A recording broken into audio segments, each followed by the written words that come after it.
Welcome in to the DNVR Avalanche podcast presented by DraftKings Sportsbook. Use code DNVR when you sign up for a new account to get amazing odds boosts.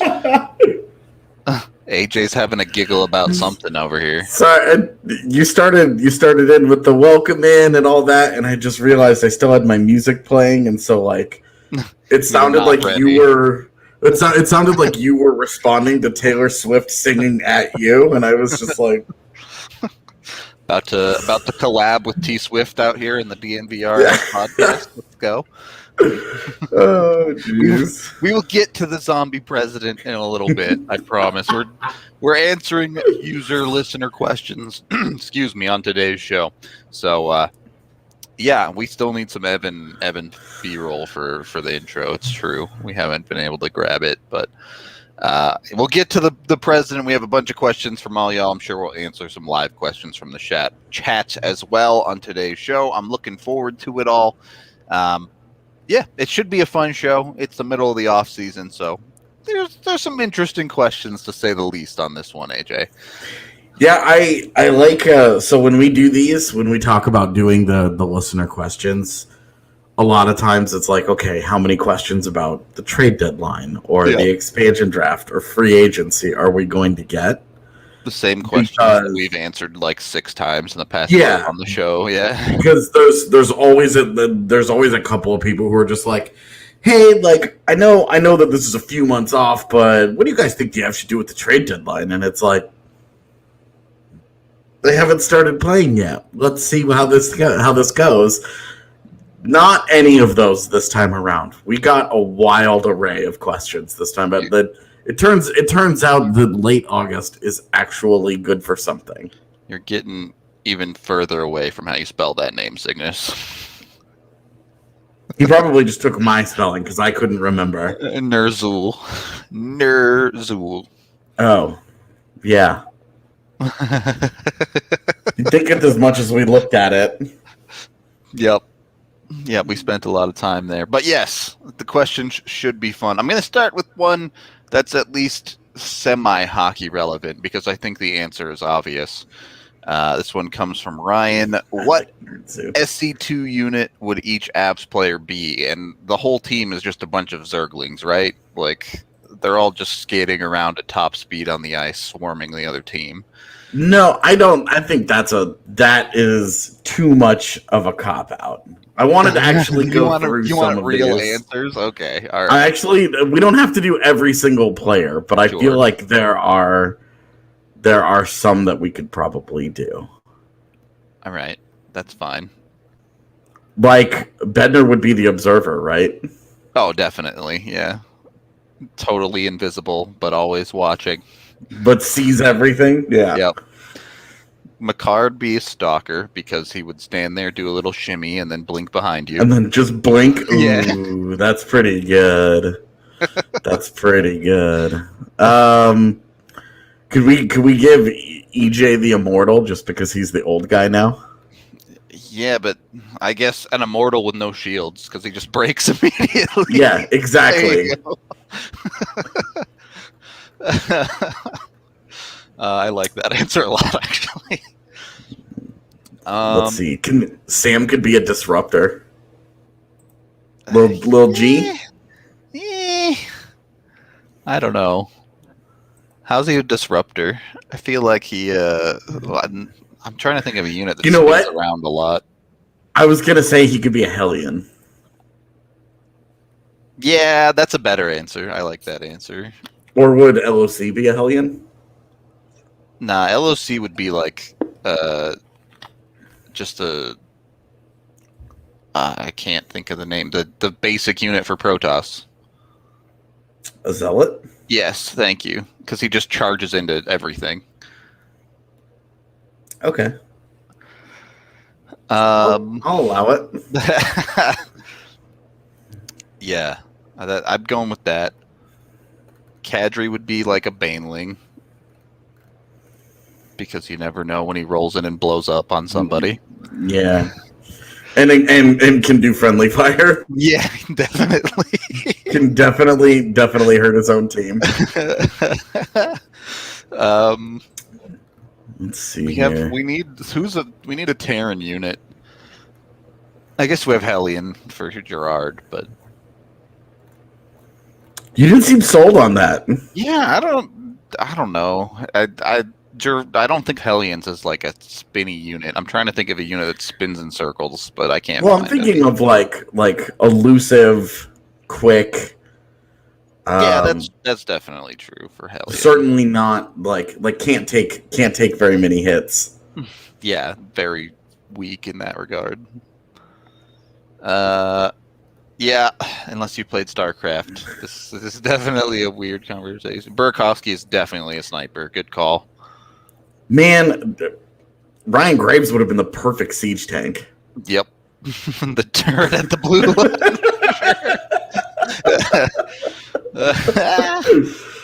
They don't really have. They don't really have a big. I don't know. We don't really have any. We don't really have any Zerg units here. Yeah, I mean Zerg units are weird unless you're just calling the whole team Zerglings. Like, what about the 3-headed monster? You don't even have a unit for like those guys. They're just 3 hydras sewn together. Jeez. Yeah, I don't know. Who's I feel like the 3-headed monster is like that speed 3 battlecruiser build. Oh, where if it gets on top of you, you just that's not even a real build. What? So, all right, who's the best at sneaking backdoor on this team? I don't know that anybody's really great at it. Yeah, that's where I'm struggling too, because whoever that is a lurker. But what do we go with Makar? He's already a stalker for sure. We can't change that. Oh yeah. That's right.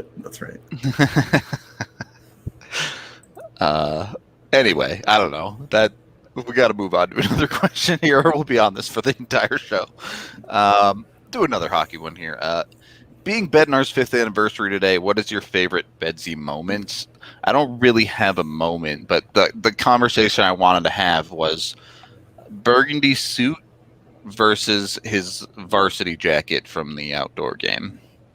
Which one? Neither. My favorite Bedsy moment was the camo suit. The really ridiculous the awful camo suit. Just because when somebody asked him about it, it wasn't actually on the post game interview. Because when he walked in, I don't remember who it was, but somebody chirped him and was like, "Nice suit," and he just started laughing and was like, "Just something I don't get to throw on very often." And I was just like, how long has he had this? Like, I don't know. I just thought it was tremendous. It was the ugliest thing. It was the most specific thing. It was great. It was truly a wonderful Jared Bednar moment. All right. Well, the chat seems to agree with you. So, see, I guess these are my people. Camo suit it is. Yeah. I don't know. I guess that's it. For like an actual moment, Bednar doesn't have many because he's always so super calm and shows no emotion on the bench. But when he finally got back to 500, I thought that was pretty cool. It took him way longer than it should have, but he made it. So, the fight with Mac on the bench, where Mac fell off the bench, was pretty funny too. That was good. Oh man, yeah. I mean, that's more of a Mac moment, I think, than a Bednar moment. It is, but I like Bednar's reaction in that because like he like looks back and sees it and then just like ignores it, and it's like, how stone cold do you have to be to see your star player spike his water bottle so hard that he falls backwards off the bench because he's fighting with you, and then you just don't say anything. You don't laugh about it. You don't smile about it. There's nothing. You just carry on like there was no like nothing had just taken place. Like stone cold. Yep. He shows no fear. All right. This next one comes from our man Gregor. He wants us to rank the Mexican Hockey League logos, which are right here.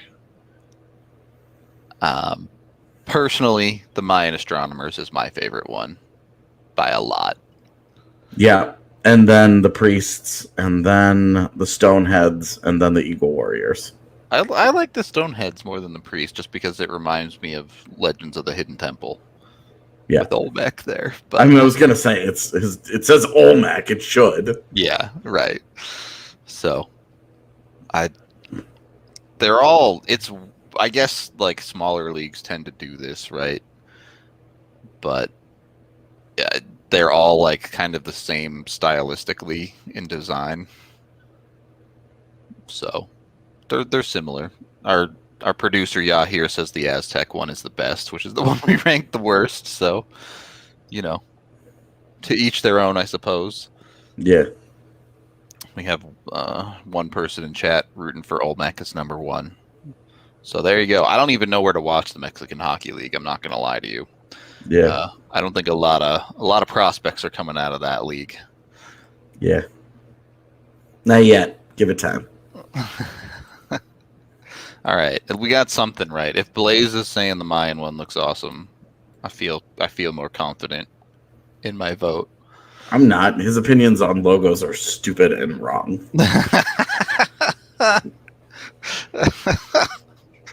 Well, at least you're honest. And I get to say that because I'm on the pod today and he's not. True. Question here from Jesse. I'm a small-town Canadian Avs fan coming to Colorado to watch the Avs play live. What are the top 3 things I have to do while I'm in Denver?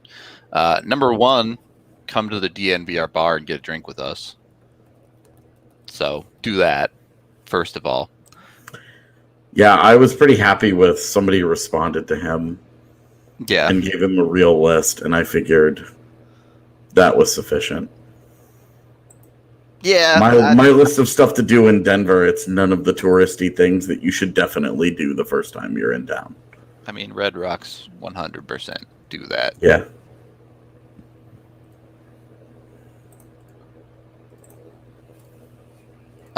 Yep. I mean, like, everybody likes Red Rocks. You should definitely go do that. Obviously, we're biased. Go to the DNVR bar.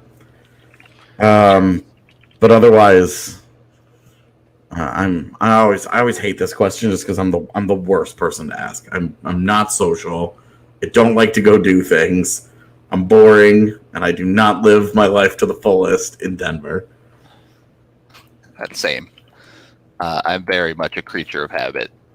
So yeah, and that habit is hockey and video games and staying at home. Ordering Chipotle. That's just about as creative as I actually get. So we had Qdoba the other day, and it was like that burrito. It was like a baseball bat. It was so big. Chat's got you covered, though. If this person is in chat, they got all sorts. Voodoo, Rocky Mountain National Park, Colorado History Museum. They got options out there. Yeah, go convince yourself that DIA is actually a secret underground bunker for lizard people. You don't have to convince yourself. All you have to do is look at the evidence, people. Of course, Morgan suggests a museum. What a nerd. All right. We already mentioned going down to the DNVR bar, but when you do go down there, get yourself some Breckenridge Brewery, 8 different kinds on tap down at the bar, or go to a local liquor store and find it there. Use the Breck Beer Locator online. You can also get their Good Company seltzer. The seltzer is amazing. It tastes so good. So go check out the seltzer as well from Breckenridge Brewery. They have all sorts of amazing beers everywhere in the States. I think they're in at least the lower 48. I'm not sure about Alaska and Hawaii, to be honest, but they should be available near you in the lower 48. And then you can check out Strava Craft Coffee at the bar as well. CBD infused coffee. You can get it cold brew at the bar or order online with code DNVR25 to get 25% off your first order. And when you love it, you can get 20% off basically for life with their subscription service. So be sure to check them out. The CBD can help with a bunch of joint pains, migraines, other stuff like that. So If you need a little bit of a pick-me-up and a little bit of a pain loosener, weakener, StravaCraft is the stuff for you. All right. Second period of the DNVR Avalanche podcast. Production has told me we have graphics to show you guys these questions that I haven't been using.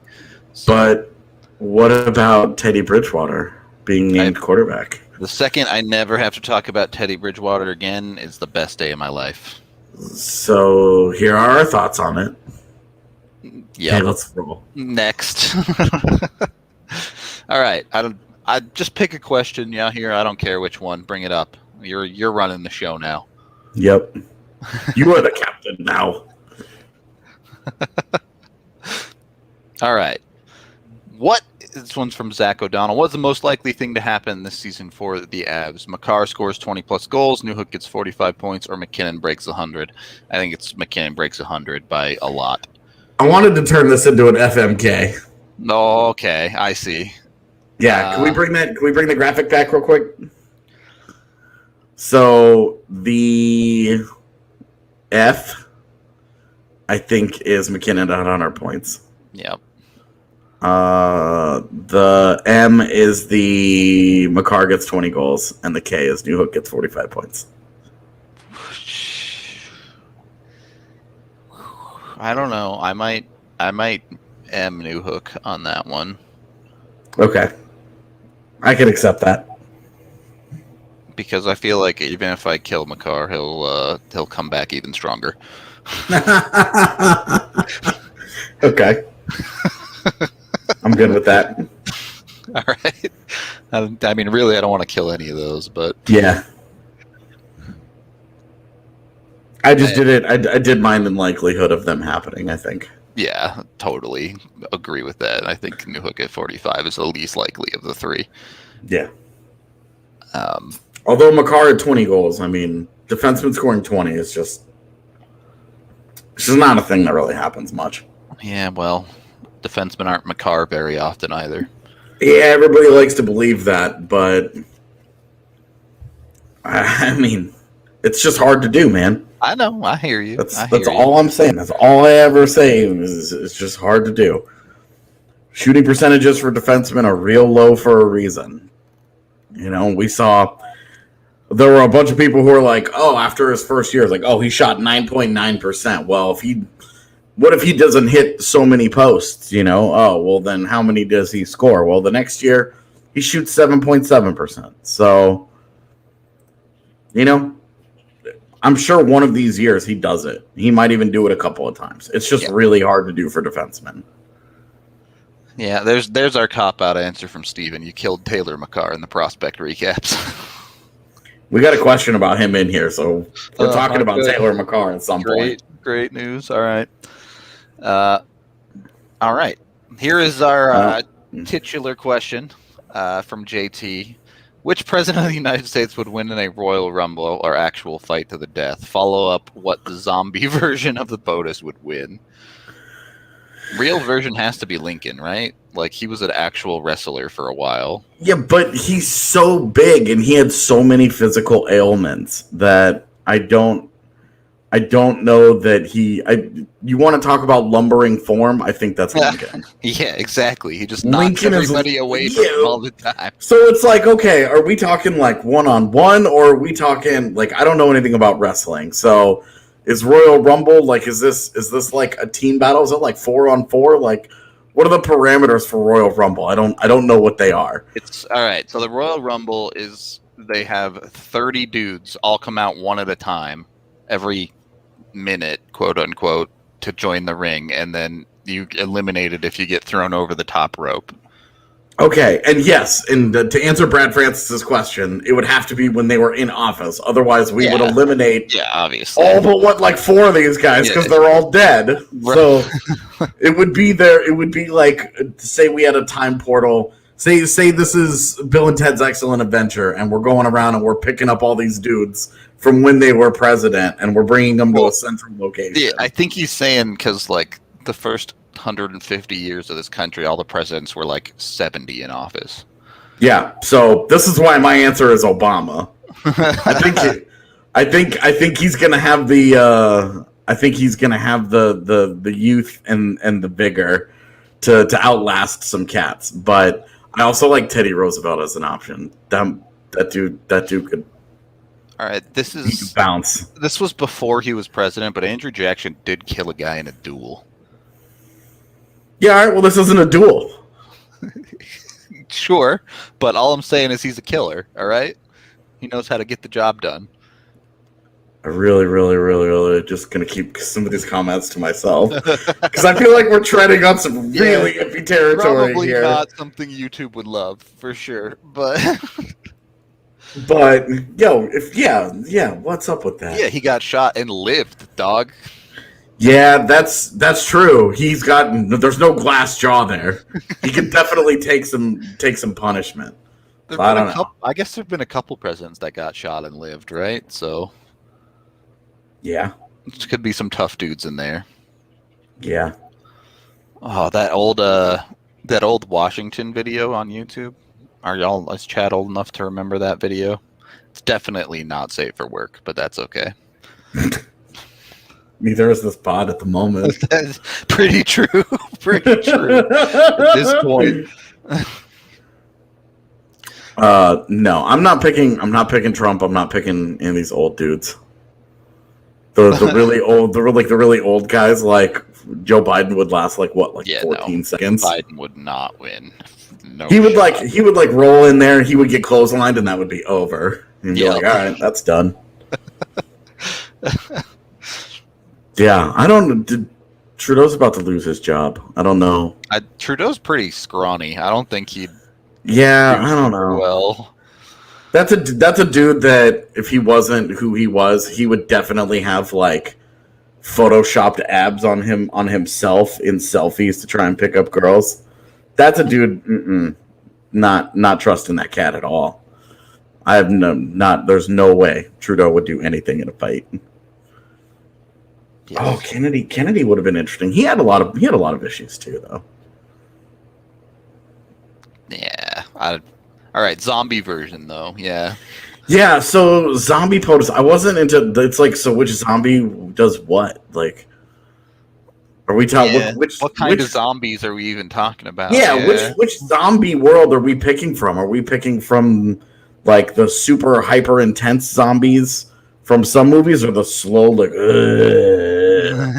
in your classic zombie? Yeah. Which one?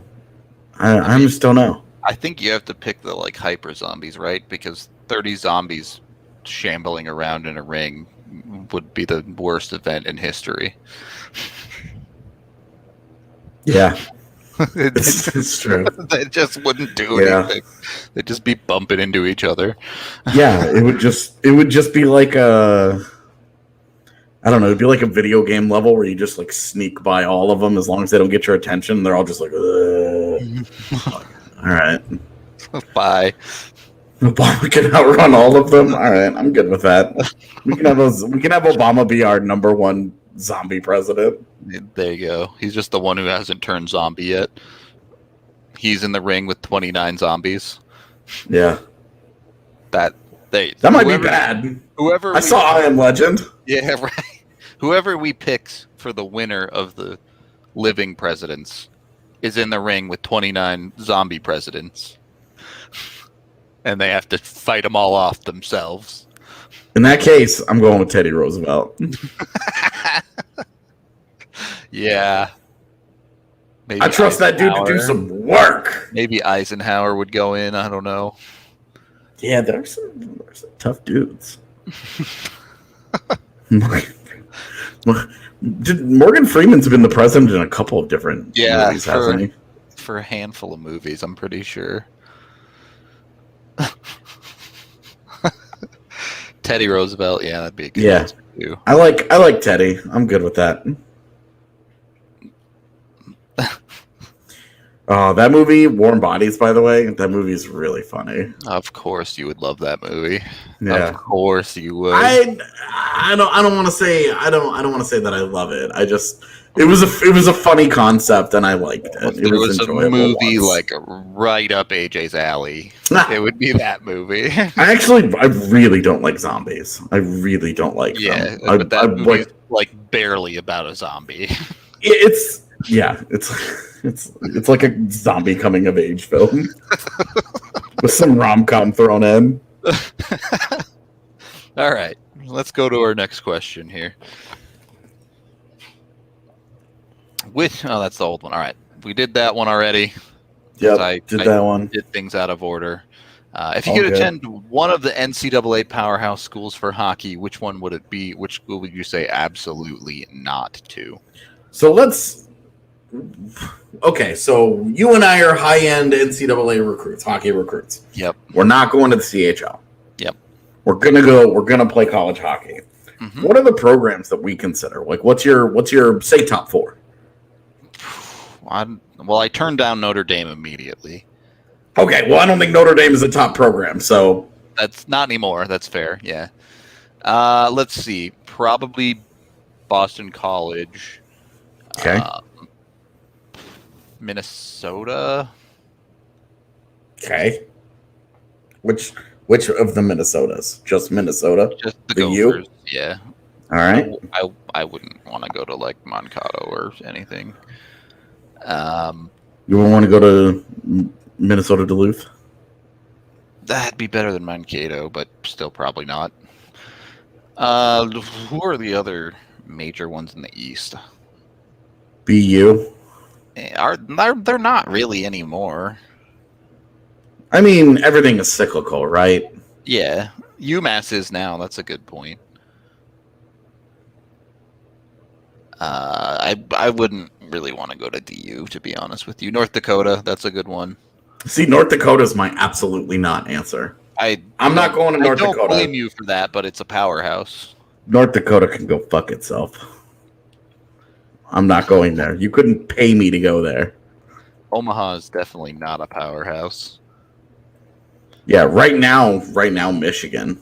Michigan, yeah. The little run that they're on. Who's up there? St. Cloud. Quinnipiac. Start getting into some weird ones. Arizona State. I mean, I would love to play hockey at Arizona State, but maybe not if I was a high-end D1 recruit.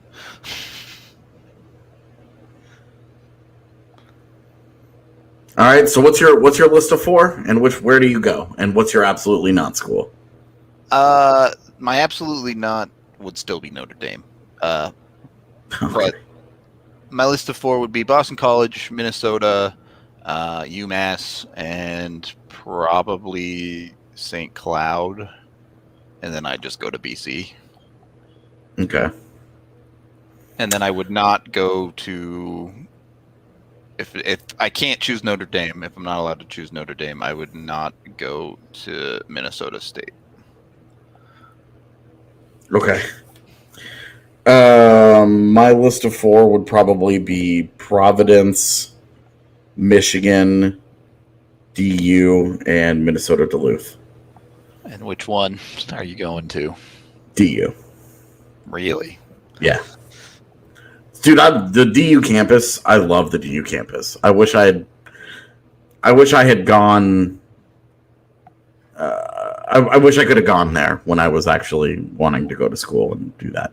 See, I would have gone to Wisconsin. I'm not playing for Tony Granato. Yeah. Hell no. Tony, if Granato leaves, hell no.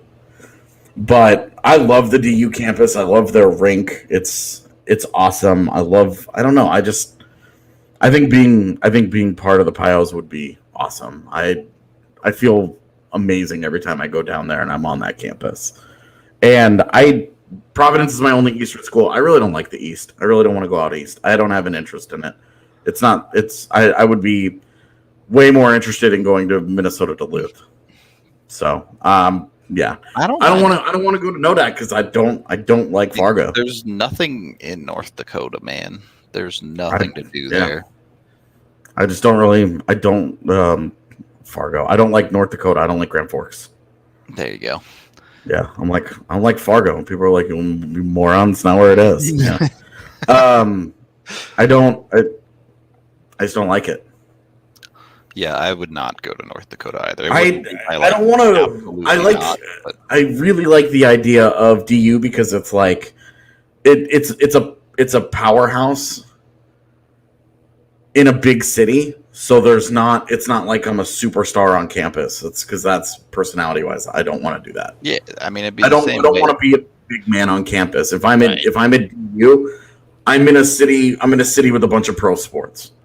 I don't have to. It's the same way, yeah. I don't have to worry about any of that, and that's a thing that's important personality wise for me. Is that I would much rather just sort of slide into the background and do my thing. I don't want to be highly visible. Sure. I just love Denver. Denver rocks. Yeah, Denver's great. I mean, the real answer is I wouldn't go to college and I'd just stay in Denver and do this job. But which USHL program would you go to? Ooh. Can I just say the USNTDP? Yeah, you can. That's fine. I hadn't thought about it, but I guess that's the obvious. That and the Chicago Steel. Yeah, those are the two that are ahead above for sure. Obvious answers. Yeah, definitely. I wouldn't go to any of the teams in Nebraska. Oh yeah, not gonna be a Lancer or a Tri-City Storm. Yeah, not for me. Whatever the team in Lincoln is. Oh yeah, the Stars. Oh, the Stars. Right. Yeah. Yeah, Fargo Force. I'm not going there either. Nope. They draft me. I'm going to the CHL. Don't need to go to Sioux City either. Take a pass on that. You're fine with it? Maybe. I can be talked into it. Ugh, no, thank you. All right. Now that we've done enough shitting on people's hometowns from up north, we can. I mean, I said I didn't like the entire East, so that's true. I can't save you from that one. Anyway, podcast is brought to you by DraftKings Sportsbook, the #1 rated sportsbook app out there. You can get $200 basically for free when you sign up for a new account with code DNVR right now. All you have to do is bet $1 on a Week 1 NFL game. You don't have to wait for the game to happen. You don't have to win. You just bet $1 and they instantly deposit $200 of free bets into your account. That easy. You're done. You get $200 of free bets as long as you sign up for a new account with code DNVR. You can bet on whatever you want with that $200. It's free money to play with, whether you want to bet on hockey, basketball, football, whatever other sport suits your fancy. You can't bet on the Olympics anymore, but I'm going to push DraftKings to get the competitive climbing circuit. Do we have the Paralympics going on right now? Oh, do they? I haven't looked, to be honest. I thought they were. They might be. Maybe you can bet on that. So, either way. Sorry. No, you're good. Tons of options. Maybe even the Paralympics to bet on. So, DraftKings has you covered all the way from top to bottom when it comes to sports. Use that DNVR code and download the DraftKings Sportsbook app now. Must be 21 or older, Colorado only. Other terms, restrictions, and conditions apply. Visit just completely lost the plot here. Visit DraftKings.com/sportsbook for details. The $200 is paid out in site credit. And of course, if you have a gambling problem, call 1-800-522-4700. All right. We're also brought to you by Chevalier Mortgage. They have you covered when, you win a bunch of money from DraftKings Sportsbook and you think, I should buy a house. they can do that for you. Here in Colorado, they've been doing it for a long time, and they are diehard sports fans, just like everyone here at DNVR. The important one, and the one I always mention when I talk about them, though, is Mike is a certified financial planner. So this isn't just a guy trying to get you a low rate on a home loan. They'll actually take a look at your entire financial picture and find the right loan for you to get everything set up just the way you need it. So check them out today. You can go to DNVRmortgage.com to hook it up, and they will also give you a chance to enter to win some free swag as well as a free consultation. So free DNVR merch just for checking them out. Jump on that as well. You can also call Virginia directly at 303-257-6578. Michael Chevalier, NMLS 1931006. Virginia Chevalier 1910631. All right. So, AJ, is it fair to say that for this show we put the ball in our listeners' court? Sure. We let them ask the questions. So yeah. So now that the ball is in their court, they need to make sure that they shave it. So hit up Manscaped, use code DNVR20 to get 20% off, and make sure the ball is looking good. You can also use it all over your body. It doesn't have to be manscaping your junk only. You can use it above the belt, below the belt. Fun fact, I use it to shave my head. It's a lot cheaper than a haircut. So it works great for pretty much any hair on your body. Hit them up at manscaped.com. Use that DNVR20 code to get 20% off when you get the perfect package 4.0. You also get free shipping as well. Yeah, you should see them coming by now. How long have I been doing this for now? The Manscaped reads? A long time, man. Yeah, you should be up to speed on them for sure. All right. Third period of the DNVR Avalanche podcast presented by that DraftKings Sportsbook. We are getting into... We still have a handful of questions left on these graphics, so let's go to the next one, I suppose. Greg Cronin recently got a 3-year extension. What are your thoughts on the job he has done with the Eagles and developing prospects? This one comes from Luke from Winnipeg. Who I'm seeing this weekend. Oh, yeah, nice. Cronin's been fine for the Eagles. He certainly has checked all the boxes that the Eagles would like him to check. Again, they've made the playoffs every year of their existence, and they've maintained that through the AHL. It was pretty close there that first year, but they made it. So on that side of things, I think he's checked every box. I struggle to do this because it's very difficult to separate Cronin from the rest of the organizational front office on development decisions and things like that. So you've also seen him have very quick turnaround success with guys on the higher end, like Newhook, already looking to graduate. You're talking about someone like Ranta, who looked very good in the AHL, even if maybe they YOLO'd him into the NHL a little bit quickly. Obviously, Foodie was a nice success for them last year as well. So certainly on the prospects that show up in Flash, they've done a very good job. Yeah, the higher end guys that they've had to cycle in, they think they've done a good job integrating into things. Some of the frustrations, guys like Igor, Ty Lewis, Nick Henry, J.C. Bowden, it feels like although not all those guys were Greg Cronin, it feels like it. Some of them definitely seem to get caught in the muck. Yeah, it feels like some of them really didn't get much of a chance. I think Nick Henry's the one that probably bothers me the most there.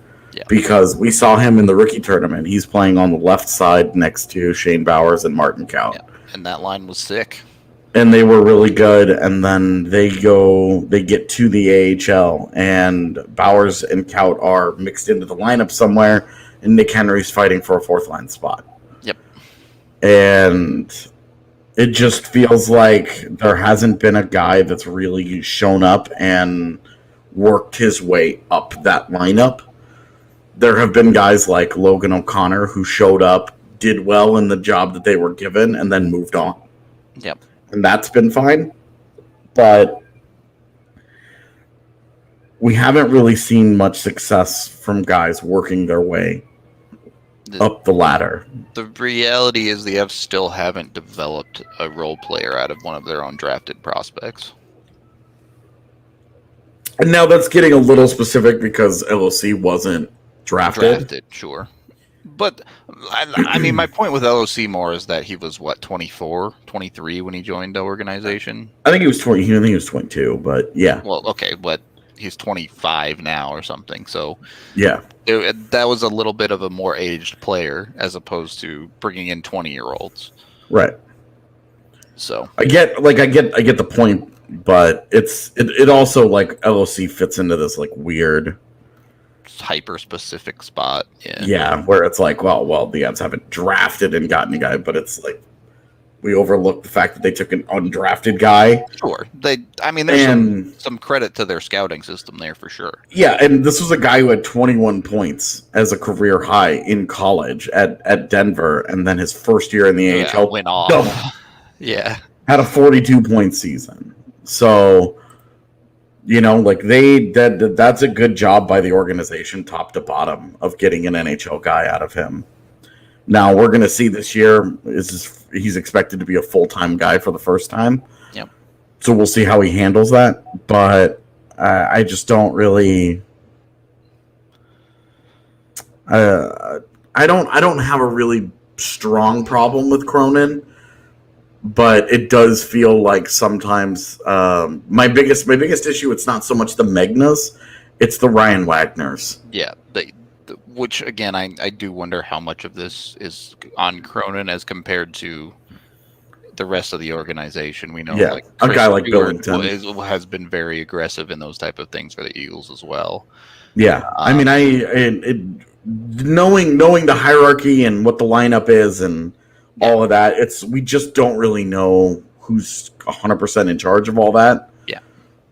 So it's hard to say if that's on Cronin or not, but I will say organizationally it has been frustrating to watch AHL deals get played over your drafted prospects. And especially this coming year is a big year for that because the AHL team is going to have more prospects on it than it's had in a long, long time. Yeah, the forwards alone, I mean... You're talking the forwards are expected to have some, let's just assume AHL veterans and LOC take up the fourth line. Sure.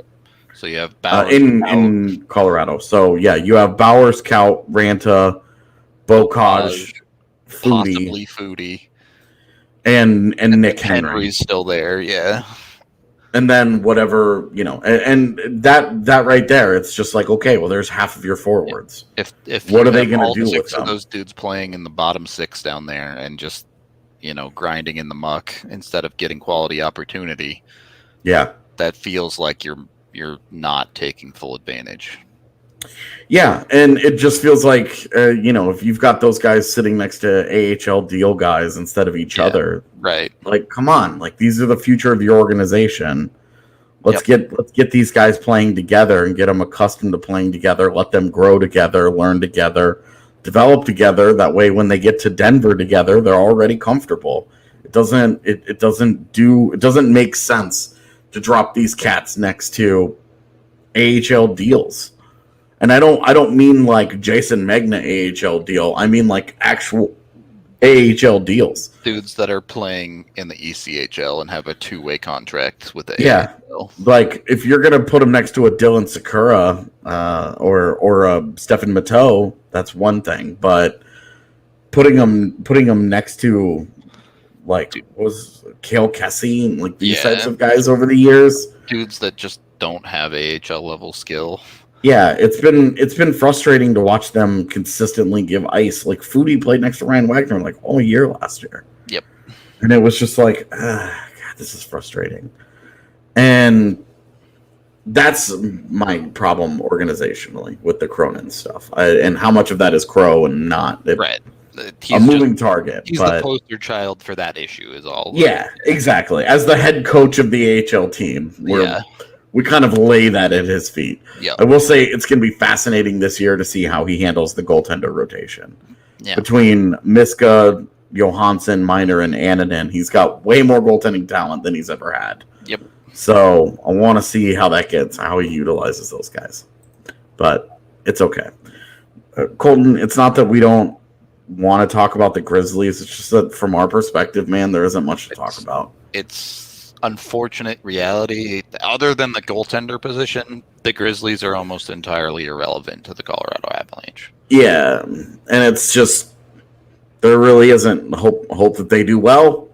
We don't want to see too many Avs prospects there outside of goaltenders, and that's really it. I don't have much else to add about the Grizzlies. Yep. I wish it did. I mean, I wish I had strong thoughts about it, but yeah. Yeah, it's it's just hard to talk about them in any relevance to the Avs, but yeah, I mean, I don't know. Utah's it's tough sledding, is a big hockey town, or rather Salt Lake, I suppose. But if we could justify it, I would love to have a full-time person both in Utah and in Loveland. Yeah, if we were just a super rich company that just covered AHL and ECHL for us, that'd be so sick. But that would be like someday, right? Like that would be a goal of mine. Certainly to get somebody in Loveland who at least has connections with the ECHL, because for us, we've both dabbled in covering the Eagles from time to time, but it's just too hard when you have the Avs with its demanding is like their time demand is too much. The Eagles, I covered a good amount of them independently, but when your options are cover the Eagles or cover the Avs, you're covering the Avs. Like, that's just the reality of it when it comes to hockey coverage. If I could get an AHL reporter, an AHL ECHL reporter, I would take that over the yacht. Easy. Well, I guess our yacht can only be like 21.9 million. Sorry. Take $100K and buy both an AHL and an ECHL. Even that's probably way too much. But yeah, we're gonna get $50K for those guys. That's good money to cover the minors. It's more than I'm making by quite a bit. So I have to ask for a raise if they're making that much, I guess. That's what I'm saying. I'm not giving our AHL reporter $50K. No, sir. Maybe I'll become the AHL reporter if that's what we're paying. Yeah.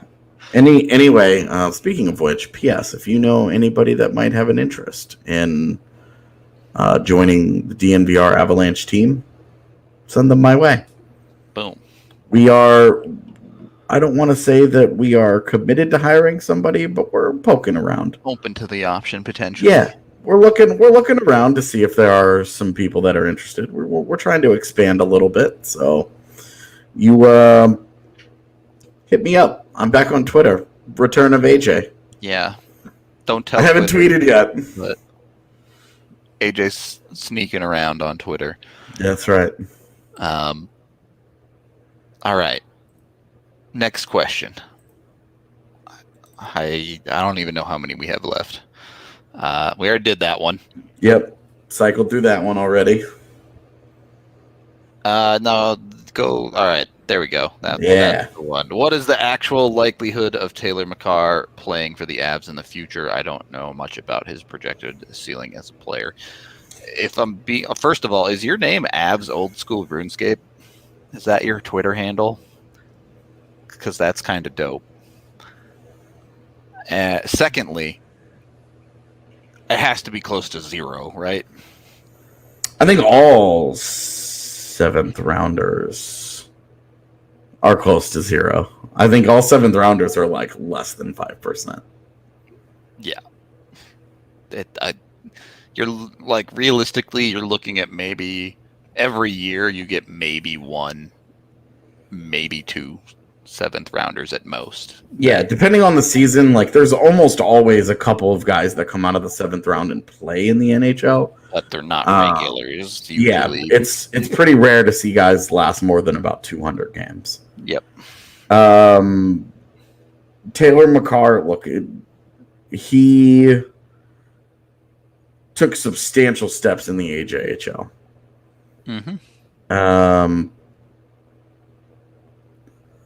I don't think he was a draftable prospect in the eyes of most of the NHL.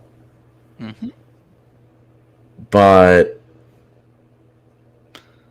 we'll see. He's going to go to UMass. He's going to a good program. You never know. He's got good size. He's a center. If he stays there in UMass, that helps him because the Avs could use that.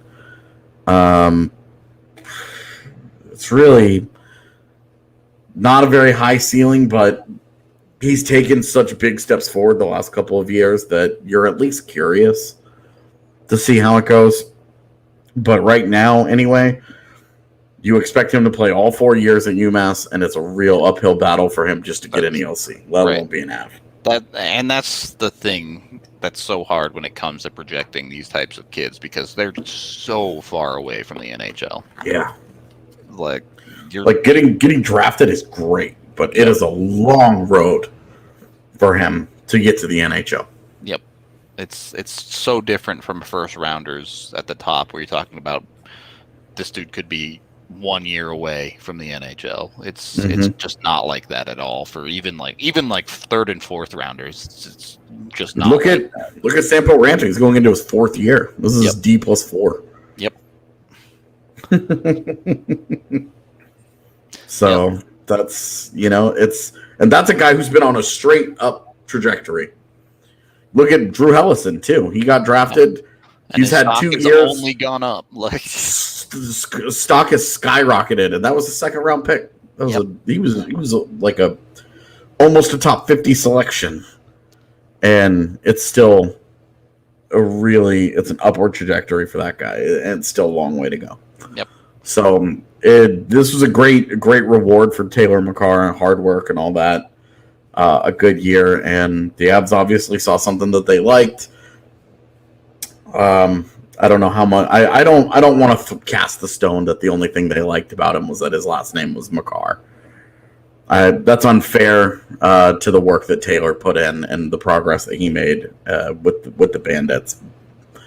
But I mean, I'll cast that stone. I don't like to because it's not fair to him, and we don't know that for sure. So it's not. It feels unfair, but it's. Sure. He's got a lot to improve that he needs to get going at UMass in order to be on the NHL radar. Obviously, there's nothing confirmed there, but I don't think it's coincidence that the team that employs his brother drafted him. I would agree, but it feels like taking something away from Taylor, and I don't want to do that. Fair enough. Next question, then, I suppose. I thought we had at least one or two more in there. Also, he's hilarious, so I hope he does make it. If you could take a second-line player from any team in the league and just insert him into the Avs second line, who would it be and why? Okay, well, my answer here, William Nylander. Yeah, that'd be silly. He's only on their second line because their first line has been so jacked. But I would put William Nylander. Bam, he's on the left side next to Kadri and Burakovsky. There you go. Easy one. Yeah, Draisaitl. That's yeah, cheating at that point. Yeah. How much time did he spend with McDavid last year? Because I think he was his most common line. Yeah, it was a good bit. Yeah, I don't. I think Nylander is probably the best answer of a dude that actually technically plays on the second line. Yeah, McDavid is Draisaitl's second most common line mate. They played 343 minutes together. So I don't think he really not really counts. On a second line, yeah. Yeah. No, I don't. Even if they wanted to, Vancouver's not going to give him away. Yeah. Braden Point, no, he doesn't count. Yeah. Couturier doesn't really count either. JT Miller played last year. He played next to Pettersson. Yep. I guess I should say 2 years ago. I don't know about this last season. I don't know what their alignment was, but Pettersson was hurt a lot. So, do we have another question or two? I'm not sure. Yeah. So for me, it would be one more. All right. If you're a professional athlete, would you rather have a long average playing career or a short, fantastic career cut short by injury? So for me, this was the Terrell Davis versus Curtis Martin question. All right. Terrell Davis had the short 6-year window, ended up in the Hall of Fame. Curtis Martin played for like 14 years, racked up a bunch of great numbers, but it's not really fair to say his career was average. Sure. Because he hung around as a running back in the NFL for like 12 years or whatever. But for me, I think I would choose the long career. I think I'd probably, well, it depends on the injuries. Are these injuries going to like debilitate me in everyday life? Yeah, like is it like back injuries? Yeah. Am I going to be 40 and like my body is broken? Yeah. I think that's another important factor. Yes, I did not mean to denigrate Curtis Martin's career. He was very good. Good Lord.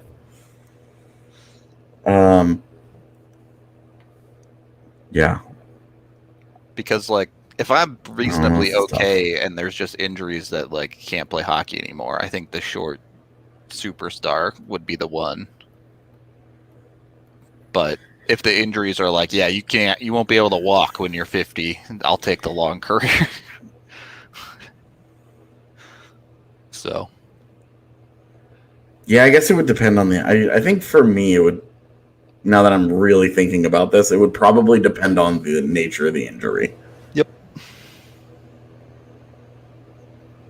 You know, because I'm not messing with brain stuff.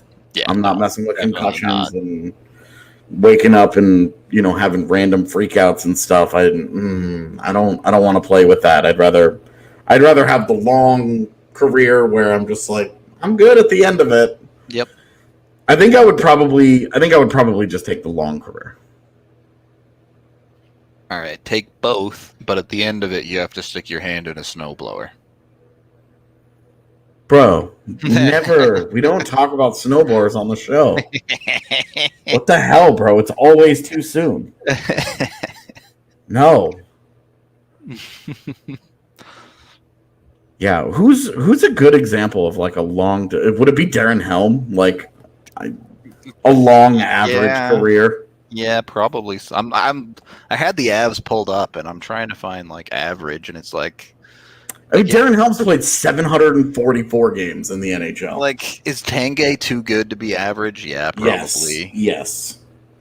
Tanguay would probably be my Curtis Martin example. Like, I guess Lyles didn't play for that long. Lyles had a good career. How about, like, Stefan Yell? There's a good answer. I mean, what's the difference between Stefan Yell and Darren Helm? Right, that's what I was just trying to find, like, a longer time Av that fit the bill. Helm's going to play for the Avs for 1 year. Yeah, I mean, Stefan Yell played 991 games. Yep. Career high of 27 points. In his rookie year, it never got better than that. It only went down from there. My goodness. So, yeah, interesting. Hayda, he was fine. I don't think he played for like insanely long. Chelios was 1, too good, and 2, like, that's not a long NHL career. That's like Iron Man level insanity. How long he played? He's like the NHL's Jamie Moyer. Yager and Cullen. Yeah, now you're just naming like the most longest tenured players you can think of. Chat. Cullen is a good one just because he hung around forever. Yep. Let's see if I can find one. Because Colin played 1,500 games, dude. Yep. Goodness. Yeah, obviously these are non-Avs. Roman Hammerlick. He was pretty good at the heyday of his career, though. I don't know how many games Talbot played ultimately. Yeah, I think Yell's a good one. Almost 1,000 games played, and he was a strict fourth liner his whole career. Yep. So I would rather be Stefan Yell than, I don't know, a guy who flamed out really quickly. So you can't pick a guy like Lindros or Forsberg because they were too good. Like, well, they still played for like a decade. Yeah, Forsberg got like 8 good years in. Yeah. Yeah. When the question asks short, like great short career, I was thinking like 2 or 3 Terrell years. Davis. Yeah. Like a really short window. There you go. So. Heatley's a decent answer for that. Yeah. He had those 2-3 superstar years, and then he hung around the league, but he was a bum. I think Heatley was better than you remember. Not after 07. Maybe it was 08. Did he have another good year? I guess I kind of discounted the early part of his career in Atlanta, but yeah, he played, and Heatley played for 13 years, man. Yeah, you're right. He was good until like 2010, and even then. It was 2012, 2013 where he just fell off the cliff. Yeah. And it was just like, he's done. Yakupov was never good. Goodbye. Yeah. I guess Yakupov his like rookie season. Even then he wasn't like that good. Ryan Smith is a weird one for me. Alexander Daig is a great answer of a really long-term average player. I mean, if you go into the backstory there's a whole lot of things going on with that one, but yeah, why can't I think of a really good short-term NHL player where injuries just like nope. Because they're few and far between. They get derailed before their careers can really start. If that happens, it would have been like Crosby, except assume he never comes back from the neck thing. Yeah, where it was like he got 5-6 great years in, and then that was it. Yeah, so it would be like end Crosby's career after 2010, and it's just like nothing after that ever happens. Would you rather have that one and head problems for the rest of your life, or Stefan Yell's career? I'll take Yell's. Yeah, me too. All right, I think we are wrapped up then. So appreciate y'all chat and everyone who sent questions in. Fun little show today. We'll be back tomorrow. I gotta go call my landlord. Oh God. He called in the middle of the show and then sent me a text message that was that long, and I was like, oh my God. You're in trouble. You're in trouble now. Anyway, thank you for watching, listening, however you consume the podcast. We appreciate all of y'all a ton. Same time tomorrow. By the way, we're moving the podcast officially back to 1:30 p.m. start times. Yeah. If you watch live. Until the games start happening, obviously. But yeah.